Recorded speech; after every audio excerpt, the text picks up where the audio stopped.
Hey guys, Garden here, coming to live from my house. I'm gonna try something different right now. It's about 12:30 a.m., which means it's 30 minutes past midnight for those of you who cannot tell time off a digital clock. But I'm gonna do a book review, and I recently read this book. I read it about a week ago, and I was very impressed by it. At least for what it was. The book was Divergent. I'm sure a lot of you have read it and are looking forward to the film, as am I. But for me, it's quite possibly one of the best books that I've ever read. Then again, I don't read many books. I haven't read any Shakespeare except for A Midsummer Night's Dream, which I really liked. But yeah, this is more for teen audiences. Like, teen books are getting to the point where they're telling more mature stories than just, oh, there's this one girl who likes this one guy, and anyway, you get the point. Let's start with the story. Sorry. Let's start with the story. The story is centers around a fictional world where there are five factions that make up one big city, right? The five factions are Abnegation, Dauntless, Amity, Erudite, and what's the last one? Okay, so let's see. Abnegation, Erudite, Dauntless, Amity. Fill in the blank here because I cannot remember it for the life of me. But whatever. Not a very good review so far, huh? But Abnegation, they each favor a different virtue. But as you go through the story, you find that all of them have strayed from that virtue and become more of a kind of they're all power hungry dicks. Let's go with that. Abnegation favors selflessness, Dauntless favors courage, Erudite favors knowledge, Amity favors, I guess, kindness, and the other one favors something that I can't think of right now.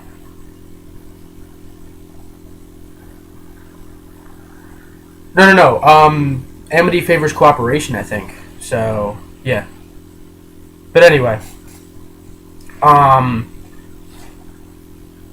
when students of any faction really are turn 16, they have to take a aptitude test where it's basically the equivalent of a personality quiz to see which faction you will eventually belong into. So our story starts with, I should probably talk quieter since it's past midnight, but our story starts with a girl in the Abnegation faction named Beatrice, who later renames herself Triss because I'll get to that later. But she at the beginning of the story turns 16, and she has to take the aptitude test. It turns out there are people whose tests are inconclusive, and those people are called Divergent, hence the name. So Beatrice is actually one of these. It's not really a spoiler. I think you can figure it out. But her three choices, Divergent people basically fail the aptitude, quote unquote, fail the aptitude test by not narrowing your choices down to just one. They narrow it down to 2 or 3 or whatever. Beatrice's choices are basically Erudite, Abnegation, and Dauntless. So the next day, the choosing ceremony begins, and Beatrice chooses Dauntless. From there, she goes to the Dauntless compound, basically where the Dauntless initiates are trained, and seeing if they are worthy of Dauntless.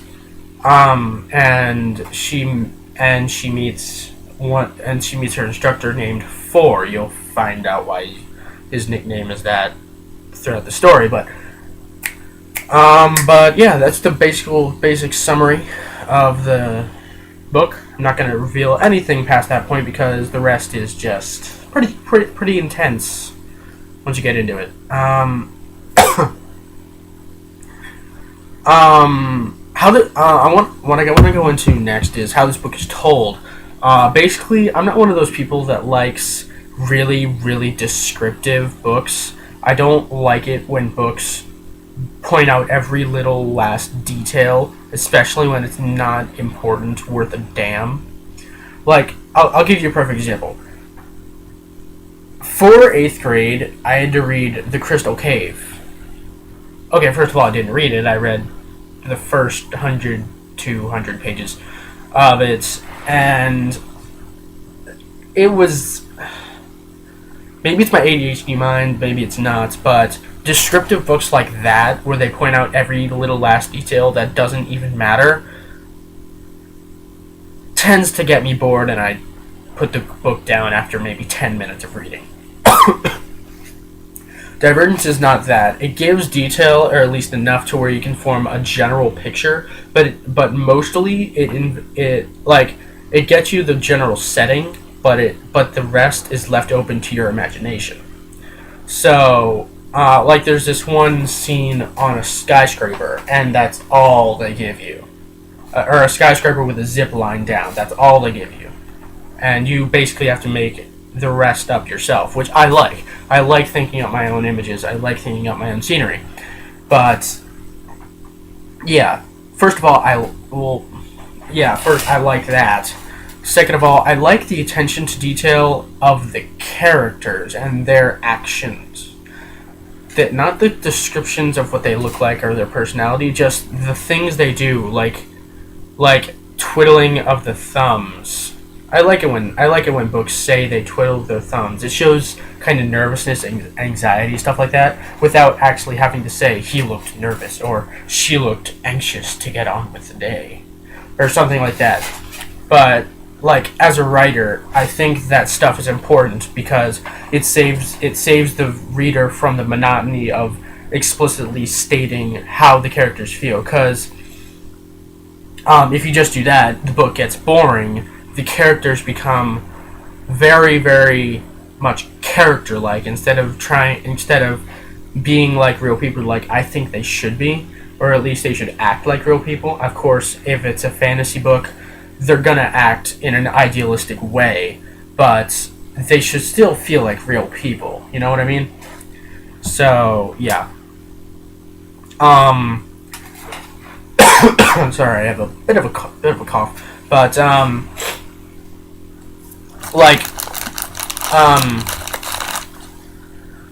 stuff like that really gets on my nerves in books where they just state the feeling. I would rather it's hard to put. Okay, if you've ever watched an animated show, a mature animated show, like something like Fate Zero or Full Metal Alchemist, you'll see that the characters do a lot of that. They flit their eyes back and forth to show nervousness. They twiddle their thumbs to show anxiety.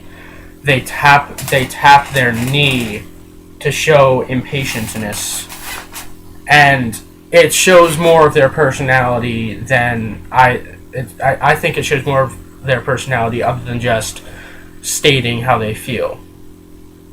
So yeah, I like that. I also like how the characters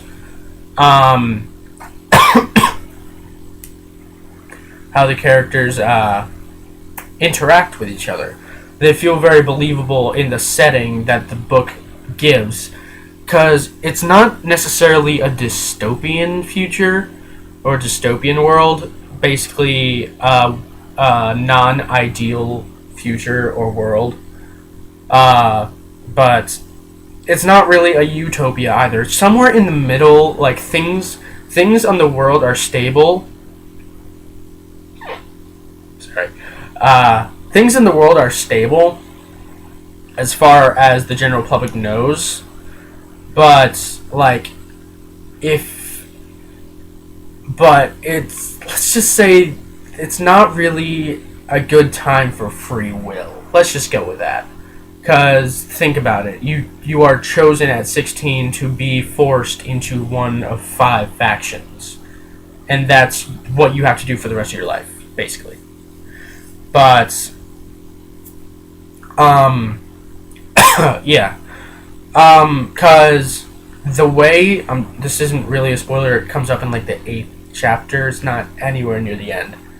But the way that Dauntless initiates are put into the actual faction is there's the Dauntless Born, and then there's the Transfers, which are people who came in from the other 4 factions. Yeah, and then there's Dauntless Born who were raised up to the age of 16 in Dauntless. So yeah, the way they get into Dauntless is that they are ranked. Yeah, they're ranked, and the top 10 of the initiates in either of the 2 classes, those of them in the top 10 get to stay. The others are thrown in with the faction list. Basically, they're basically the homeless and the downtrodden. So yeah, cause so as you can tell, they're probably going to be very competitive. They're going to be ruthless, but the people who are in Dauntless are going to have a sense of fun and excitement, and they're going to have good memories of that because they probably met a lot of their now Dauntless friends through the initiation, you know? And you do see that, and you see family in Dauntless, and you see people that are good in the Dauntless Born class, but instead of just them all being dicks. So, the only character I'm going to go really into is Beatrice, because the others are either not important, or I can't go into them without it being spoilers. So I'm just going to go into Beatrice, since she is the narrator, she is the main character, and she is the Divergent and she is Divergent, as the title suggests. And no, it's not a spoiler, so you guessed it. But anyway, Beatrice is implied. I won't say described, because it's implied because of how she fights in the book. She is not the bulkiest girl. Like, she's not tough. She doesn't have a lot of muscle in the beginning. She's more just an average girl because she was raised in a very sheltered environment in Abnegation, which basically they're the pacifists of the 5 factions. Yeah. I remember the 5th faction. I remembered it. It's Condor. It's Candor. Whatever it is. They favor honesty. That's what it is. Yes, I knew I would remember it. But anyway. Because abnegation is basically the selfless thing. The selfless people. They would rather help someone else with non-violence rather than use violence to protect themselves, or to, they would never use anything for themselves. At least the true abnegation. They would never, ever. But they would always do something for someone else, for the other person's better, and usually they're worsening. So, yeah, she was raised like that. She could just never be that, but she was raised like that. So she, so she's really the sheltered girl. She doesn't really know much about the world, other than the basic, the 5 factions kind of thing. And other than what they've taught her in the abnegation schools. But she's kind of the sheltered girl. She has to learn a lot from the other Dauntless, because the other people from the other factions usually know a lot more. There's a girl from Candor, whatever.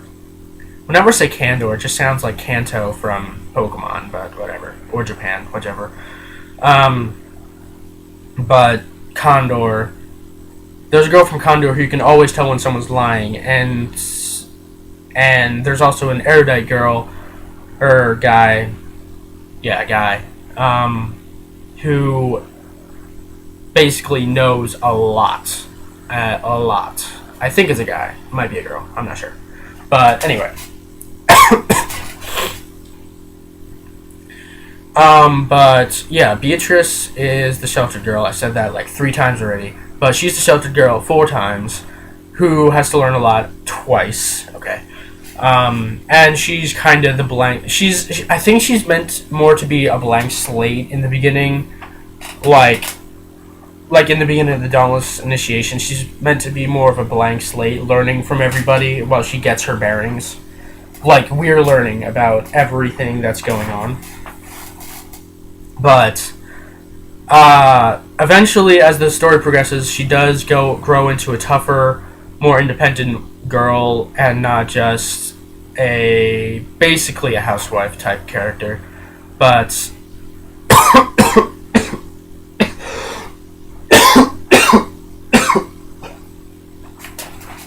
bit of a cough, you know. But yeah, I do like her character. I do like it. It's just I can't say that though because it's spoilers. Her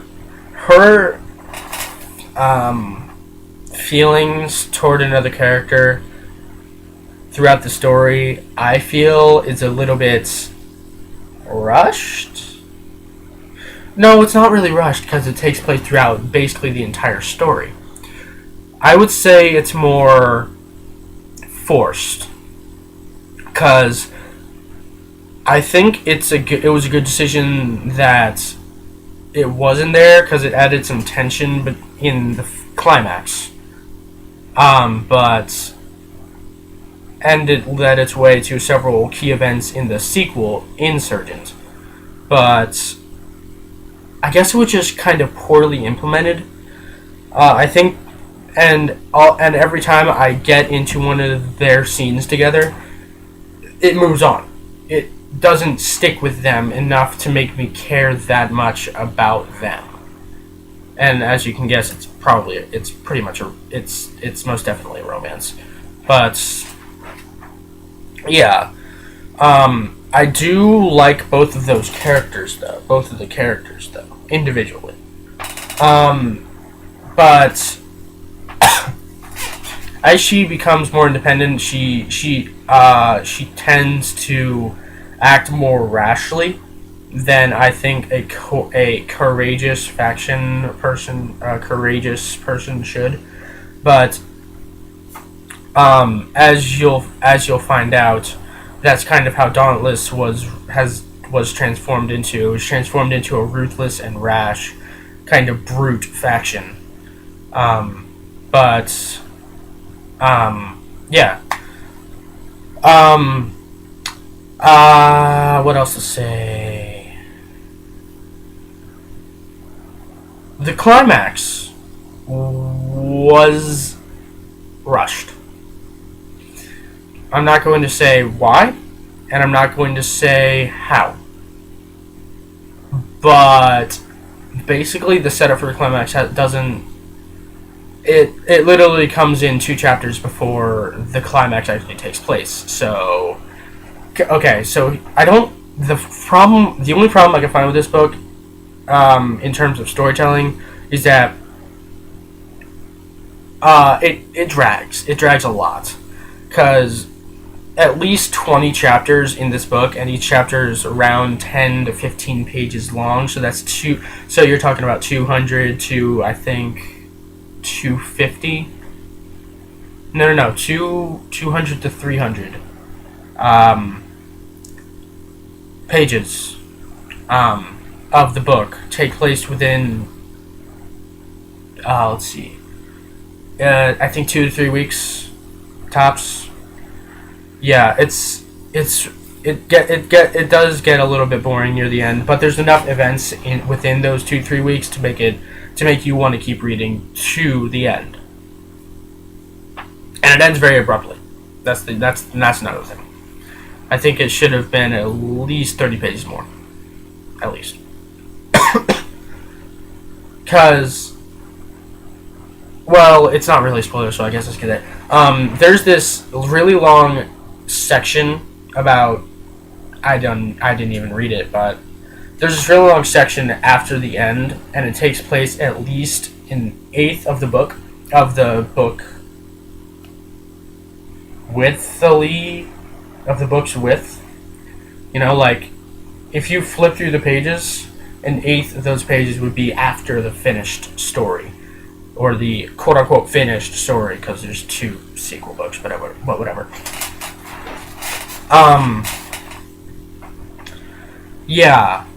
I guess that's it.